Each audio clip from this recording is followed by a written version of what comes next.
Assalamualaikum warahmatullahi wabarakatuh. Teman-teman yang dimuliakan oleh Allah Subhanahu wa taala. 7 Januari ini saya akan bahas tentang sesuatu yang lagi hangat teman-teman semuanya, tentang Ibu Menteri Sosial Risma Harini ya, yang melakukan dua hal ya, yang sebenarnya pembahasan cukup hangat ya. Yang pertama adalah tentang kunjungan beliau ke kolong jembatan di daerah Pegangsaan Jakarta ya, yang teman-teman bisa buka di berbagai website, ada gitu. Kemudian yang kedua,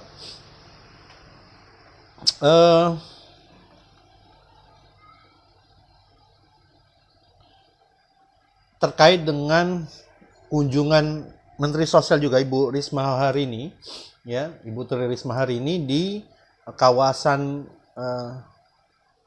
Jalan Protokol ya, MH Tamrin dan Sudirman, menemui para pemulung, bukan para pemulung, para gelandangan. Nah, yang jadi unik adalah FIFA ya, FIFA.co.id, salah satu media berita ya, reporternya oleh Bayu Nugraha dan Willy Brodus ya, mengungkap sosok gelandangan yang ditemui Risma saat belusukan. Jadi sepertinya nampaknya ya, wartawan FIFA ini agak penasaran ya dengan informasi dari netizen bahwasanya yang foto ya ketika Wisma bertemu di gelandangan itu di jalan MH Tamrin Sudirman itu orang itu seperti sama persis ya dengan orang yang berada ditemui di daerah Manggarai ya. Ini alamannya ada, teman-teman bisa simak ya, bisa perhatikan gitu, di Jalan Minangkabau Manggarai ya. Dan ketika hendak ditanya, orang itu tidak bisa diwawancarai ya oleh reporter. Kemudian Republika bahas tentang ketika Ibu Risma datang ke kolong jembatan di daerah Pegangsaan ya. Kemudian ada Republika mengangkat judul "Masih ada warga di Surabaya tinggal di kolong jalan tol". Nah, ini pernyataan-pernyataan yang telah disampaikan oleh Bu Risma hari ini, bahwasanya dia akan merelokasi segala macam ya.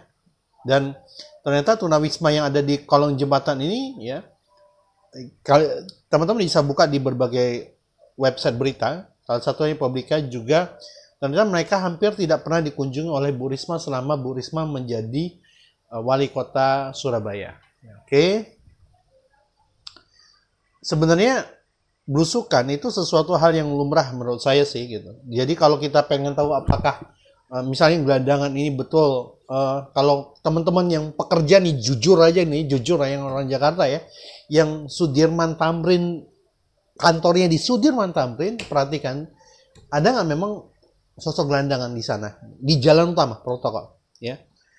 Atau mungkin yang jualan, kan kita pernah sering lihat ya orang yang jualan kopi keliling itu naik sepeda itu ya, bisa jadi gitu. Selama saya beraktivitas di Jakarta di daerah Sudirman Tamrin, memang saya belum menemukan gitu ya gelandangan itu. Nanti kita akan cek faktanya seperti apa gitu.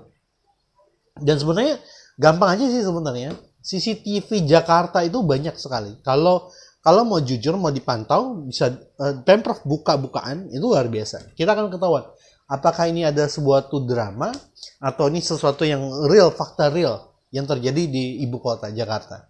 Tapi Ibu Mensos baiknya tidak sekedar berada di Jakarta untuk mengulik ya hak-hak atau kesenjangan sosial yang terjadi, tapi di seluruh Indonesia. Karena Ibu Risma hari ini sekarang ini bukan menjadi wali kota di Jakarta, bukan juga jadi gubernur Jakarta, tapi beliau adalah Menteri Sosial yang menaungi dari Aceh, wilayah sosial yang menaungi dari kawasan Aceh sampai Papua.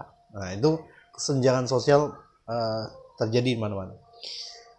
Yang kedua terkait dengan belusukan. Kalau di zamannya kekhalifahan, ya, khalifah yang cukup terkenal kisahnya ada Umar bin Khattab radhiyallahu anhu.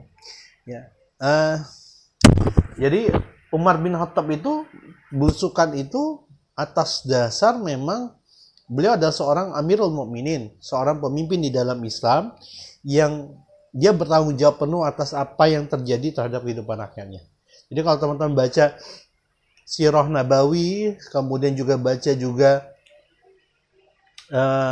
perjalanan para sahabat Nabi Shallallahu Alaihi Wasallam, ya, kita akan menemukan detail demi detail bagaimana Amirul Mukminin, Khalifah kaum Muslimin, ya, dari Abu Bakar, Umar, kemudian Utsman, kemudian Ali bin Abi Thalib radhiyallahu anhum, ya, semoga mereka semua dirahmati dan diridhai oleh Allah Subhanahu wa taala dalam membangun sebagai Khulafaur Rasyidin, ya, di bawah sistem pemerintahan di dalam Islam. Nah, itu sih sebenarnya kalau belusukan boleh saja, tapi memang tidak, permasalahan sosial itu tidak sekedar kesenjangan yang terjadi perekonomian saja. Tapi sistem dinamika politik juga harus terbangun berdasarkan sistem yang memang telah diturunkan oleh Allah Subhanahu wa taala. Nah, sistem apa itu? Ya tentu sistem yang menjadikan Allah dan Rasulnya, atiullah hati Rasul, menaati Allah dan Rasulnya, dan wa uli amr minkum, dan pemimpin di antara kalian yang taat kepada Allah dan Rasul. Ya, jadi jangan sembarang ngomong, oh kita harus taat ulil amri, taat ulil amri. Nah, ulil amri yang seperti apa? Yaitu atiullah hati Rasul, yang dia berdiri, ya, tegak menjalankan apa yang telah ditetapkan oleh Allah dan Rasul. Itu saya, kurang lebihnya saya mohon maaf. Bila taufiq wal hidayah. Assalamualaikum warahmatullahi wabarakatuh. Sampai jumpa.